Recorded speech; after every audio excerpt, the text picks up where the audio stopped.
Bismillahirrahmanirrahim. Assalamualaikum warahmatullahi wabarakatuh. Selamat pagi semuanya, nak. Semoga dalam keadaan sehat ya. Oke, kemarin kita sudah bahas ke worksheet atau neraca lajur yang mengalami keuntungan. Kali ini kita akan mempelajari kalau misalnya worksheet atau perusahaan tersebut mengalami kerugian ya. Nah, awalnya itu pasti ada neraca saldo perusahaan jasa dulu. Ini ada perusahaan Princeton Laundry. Kembali lagi saya masih tetap menggunakan perusahaan jasa. Kenapa demikian ya? Karena kita masih di perusahaan jasa ya, nak.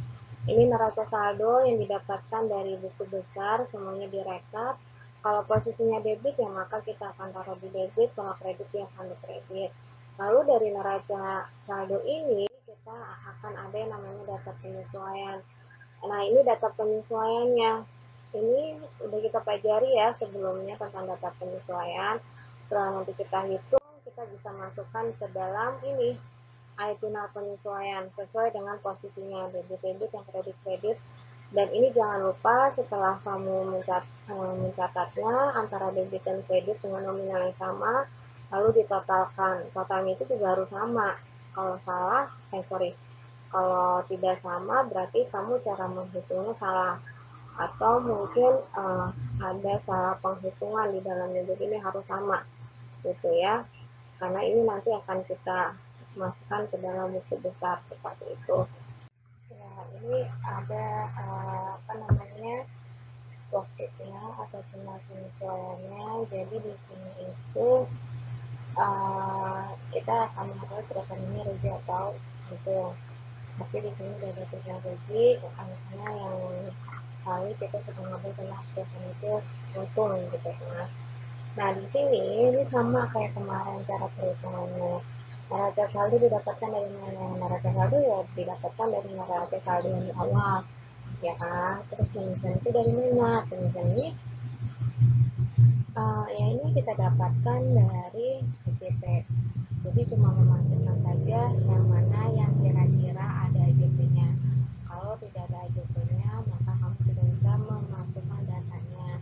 Lalu kalau di EJP itu ada akun yang tidak ada di dalam akun neraca saldo, kamu bisa menambahkannya di sini, kan? Tapi nulisnya bukan di neraca saldo, nulisnya di mana? Di penyesuaian. Karena angka tersebut dapatnya di penyesuaian, paham ya? Bukan dari neraca saldo. Kemudian neraca saldo disesuaikan itu apa? Neraca saldo disesuaikan itu adalah hasil tambah atau kurang dari neraca saldo awal sama penyesuaian. Contohnya, di sini ada kas 2.800. Kebetulan di penyesuaiannya tidak ada, maka pindahkanlah nilainya tetap. Lalu piutang ada 2.600. Penyesuaiannya 300. Berarti ini apa? Debit ketemu debit, maka hasilnya ditambah 2.600 ditambah 300, hasilnya adalah 2.900. Sewa dibayar di muka 3.600, lalu penyesuaiannya debitnya nggak ada, kreditnya ada 1.200. Berarti debit ketemu kredit diapakan? Dikurang. Tapi kalau banyakkan yang debitnya, maka kita masukkan di kolom debit kayak gitu ya. Kemudian di sini perlengkapan kantor 5.000, lalu penyesuaiannya ada kredit nih 2.000, ya udah debitnya 3.000, penyesuaiannya 2.000, dikurang debit ketemu kredit dikurang, hasilnya adalah 3.000 kayak gitu ya. Lalu perlengkapan kantor, peralatan kantor 2,5 atau 2.500. Lalu di sini debit dan kreditnya tidak ada, ya sudah langsung pindahkan saja seperti itu. Nah, terus akumulasi penyisihan ada 4.200, lalu penyesuaiannya ada 500, sama-sama posisinya di kredit. Kalau di kredit berarti ditambah, kan? 4.200 ditambah 500 sama dengan 4.700. Selanjutnya utang dagang. Utang dagang ada 4.200, lalu penyesuaiannya tidak ada, berarti langsung pindahkan saja seperti itu. Berlaku untuk semuanya, paham ya? Tinggal debit, kalau debit ketemu debit ditambah, debit ketemu kredit dikurang, kredit ketemu kredit ditambah, kredit ketemu debit dikurang. melihat posisinya. Kalau nilainya debit dikurangi kredit positif, berarti taruhnya di debit. Tapi kalau debit ketemu kreditnya nilainya negatif atau kurang, maka taruhnya di debit seperti itu. Lalu di sini di yang laba rugi ya, yang laba rugi ini uh, adalah cuma akun nomor 4 dan 5 atau akun apa saja kemarin saya bilang, pendapatan dan beban, kayak gitu aja. Pendapatan dan beban saja, selebihnya kemana? Nanti selebihnya pindahnya ke neraca, kayak gitu ya. Kemudian di sini pendapatan plus beban, kita cari pendapatan biasanya berapa. Oh, 3.600, pindahkan di sini, sorry, 3.900 bukan 600 ya, saya salah baca. Jadi kamu ambilnya dari data mana? Dari neraca saldo yang sudah disesuaikan. Masuklah semuanya ke kolom ini, laba rugi ke debit atau ke kredit seperti itu. Lalu beban iklan 6.100 dari sini. Dari sini ya, Nak. Nah, bukan dari sini. Salah, tapi dari neraca saldo disesuaikan. Seperti itu ya. Ini juga sama beban iklan. 2.400, pindah sini 2.040, 400. Lalu sini 5.000, pindah ke sini 5.000. Tapi posisinya sama, debit ketemu debit, kredit ketemu kredit gitu. Kalau sudah semua ditotalkan, nah pasti debit dan kreditnya nilainya beda. Iya, nggak apa-apa, kayak yang duluan juga kita beda hasilnya. Karena nanti kita akan mencari selisihnya, dan selisihnya itu yang akan ketahuan, itu selisih untung atau rugi. Lalu di neraca nih, debit dan kreditnya, ini sama sistemnya kayak laba rugi, cuma memindahkan saja, gitu ya nak. Kebetulan ini kasnya itu di um, 2.800 dapat dari sini, kayak gitu, tinggal pindahin aja. Pindahin dari mana? Sama dari neraca saldo kita juga, pindahkan aja semuanya angkatnya, tapi posisinya yang sama, yang sesuai gitu ya. Jadi ini untuk nomor akun berapa saja, satu, yang depannya 1, 2, dan 3, kayak gitu ya. 4 dan 5 itu punyanya si pendapatan dan beban, seperti itu. Atau gampangnya yang sudah masuk ke laba rugi nggak masuk lagi ke neraca, kayak gitu. Nah ini lihat nih, ini kan batasnya nih ya, batas garisnya nih. Udah deh, yang masuk ini sisanya di sini, kayak gitu. Kamu totalkan semuanya berapa, debitnya lalu kreditnya berapa. Lalu di sini nih agak ganjal ya, kok debitnya nilainya lebih kecil dibandingin kreditnya. Jadi sebelum kita tahu ini rugi atau labanya, kita harus hitung dulu nih.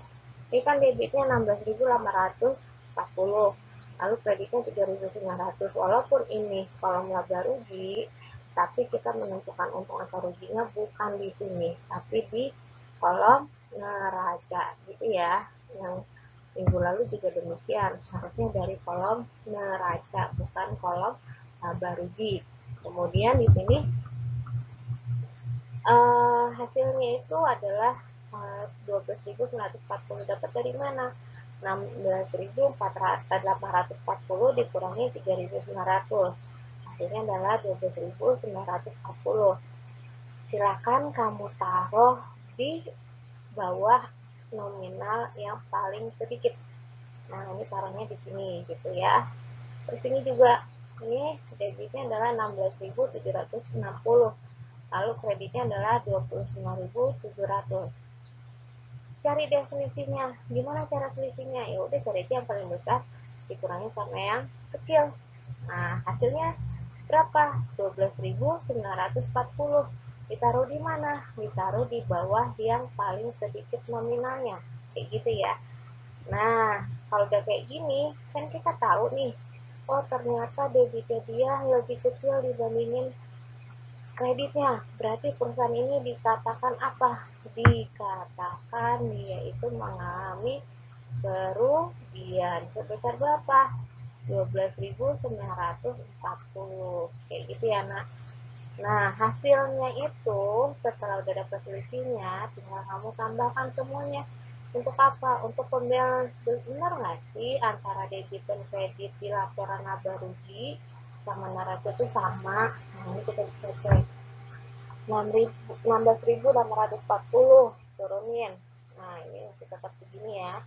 Lalu 3.900 ditambah 12.940 ditambah hasilnya adalah 16.640 sama nominalnya. Lalu ini 16.760 ditambah 12.940. Terus ini hasilnya adalah 29.700. Lalu ini kreditnya adalah 29.700 dengan turunin ya. Berarti sama. Nah, kalau seperti ini berarti kalian mengerjakannya benar. Artinya ya perhitungannya adalah seperti ini ya. Tahu rugi dan labanya dari mana? Dari kolom neraca. Kalau debitnya lebih besar, dia untung. Kalau debitnya lebih kecil, berarti dia rugi. Oke, seperti itu. Mudah-mudahan paham ya, Nak ya.